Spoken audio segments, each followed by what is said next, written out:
Hello everyone, my name is Vivek and I am a student from second year SPIT, and today we'll be talking about energy meter.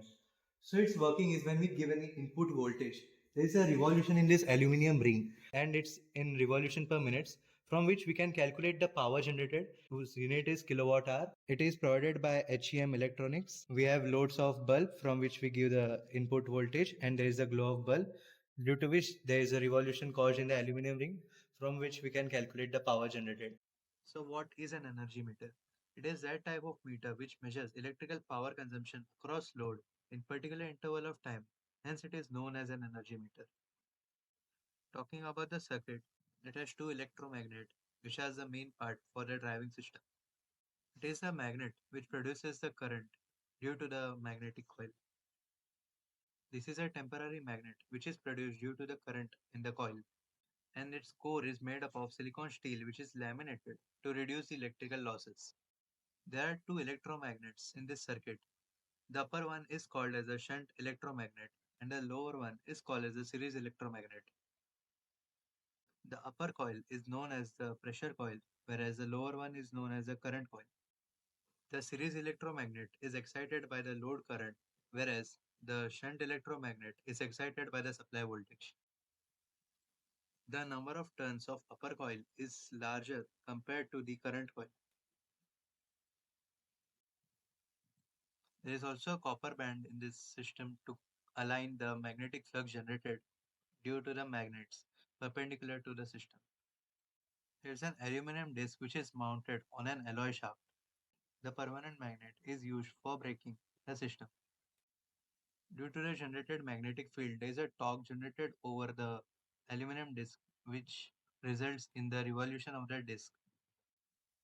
The rotation of disc is directly proportional to the consumed power. Talking about the working principle, the consumption of power is determined by the rotation of disk. For the pressure coil, the magnetic flux is generated due to the supply voltage, whereas the magnetic flux for the series electromagnet is due to the current flow in the load. The flux around pressure coil lags 90° by current coil flux. So eddy current induces in aluminum disc. When eddy current and alternating magnetic flux is induced in between, due to the magnetic flux between the shunt electromagnet and series electromagnet, there is a torque generated over the disk, which results in the revolution of the aluminum ring. There is also a cyclometer, which is used to count the rotation of disk. So, talking about the advantages and disadvantages of the energy meter. Advantages are high torque is to weight ratio. Moving element has no contact with electrical circuit. Less affected by stray magnetic fields. More accurate on wide range of load. Also talking about the disadvantages, the induction meter can only be used for AC measurement and not for DC. It has a non-linear scale. That was all about energy meter. Next, I would like to call Shreyas to talk about the wattmeter. Hello everyone, this is Shreyas, and in this video I'll be explaining the working principle of wattmeter and the importance of calibration of a meter. So as we know, wattmeter is an instrument which is used to measure electrical power in watts. P is equal to V into R. It is a product of voltage and current. There are two types of wattmeter: dynamometer type wattmeter and induction type wattmeter. In this video, we'll be studying dynamometer type wattmeter.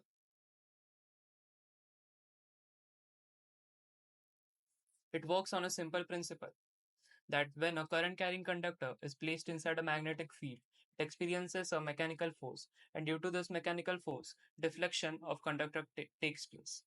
Now let's look at the construction. It consists of two coils, mainly fixed coil and moving coil, also called as current. This fixed coil is divided into two equal parts and they are connected in series with the load. Therefore, it carries load current which flows through these coils. Now, moving coil. It is also called as pressure coil or voltage coil. It is connected across the load and carries current which is directly proportional to the voltage. This moving coil is placed in a spindler to which pointer is attached, which will show reading on scale. This moving coil moves the pointer with the help of spring control instrument. To avoid heating, we have to limit amount of current flowing through this moving coil. So to limit current, high value of resistor is connected in series with moving coil. In this type of wattmeter, control system provides controlling torque to this instrument. One is gravity control, another is spring control. There are two types of control systems. From both of these control systems, spring control system is used in dynamometer type wattmeter, as this spring control system is used for movement of pointer, so it reduces extra deflection made by pointer, and in this wattmeter, damping torque is produced by air friction. After readings are taken from scale, this damping torque makes the pointer to return the pointer at zero position or the rest position. Now let's see working of dynamometer type wattmeter. As you can see, pointer is fixed on a moving coil which is placed between these fixed coils. When current flows through this fixed coil, magnetic field is produced. Due to this magnetic field, force is exerted on moving coil. As pointer is attached on moving coil, due to this force, pointer will deflect. The result is that moving coil moves the pointer over the scale and hence reading is taken. Then pointer comes to the rest position due to damping torque. Therefore, deflecting torque is directly proportional to power. This is how dynamometer type wattmeter works. I hope you would have liked this experiment. If you would like to know more about electronic concepts, do drop them in the comments. Hope you guys like, share and subscribe. Thank you.